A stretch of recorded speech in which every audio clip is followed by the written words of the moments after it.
Hello viewers. Welcome to this video. Today we are going to be talking about guts and black powder, specifically about the line infantry. Before we get into it, remember to like and subscribe to this channel if you enjoy my videos. Make sure to also watch my introduction video if you plan to be a long-term follower. Anyways, let's get into the video. The line infantry is one of the 5 main classes. It's equipped with either a musket, pike, or a carbine. Its melee weaponry consists of the saber or the hand axe. We will only cover the ranged weapons because the melee weapons are general weapons.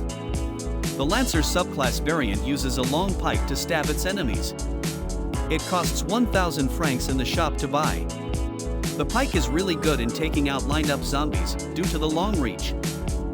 It's also the only melee weapon that can take out a bomber without dying, which is quite useful. A good example of this is when there is no one to shoot the bomber, which means that it can destroy a lot of fortifications. But the Lancer can quickly take out the bomber. The flaw of this subclass though is that it replaces the ranged weapon, meaning you can't use ranged weaponry. The musket is a hybrid weapon, equipped with a long-range round ball and a bayonet, working similarly to the pike.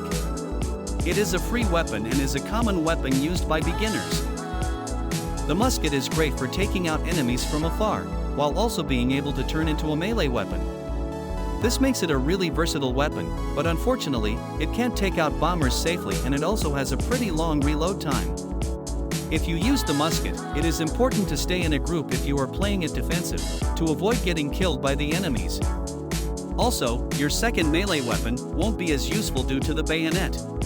The carbine is a mid to long-range weapon, using a barrel to precisely take out small hordes of enemies.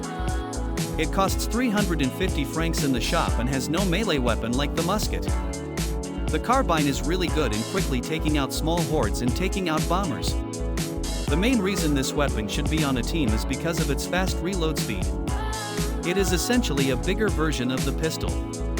If you use this variant, you should use the same strategy as the musket, mentioned before. It's also important to note that the officer's charge ability turns the musket's bayonet and pike into an absolute killing machine. Overall, the pike and musket is great for quickly taking out hordes of enemies and taking out bombers, while the carbine is good at swiftly taking out bombers and runners. I'll give the musket A tier, the carbine B tier, and the pike A tier.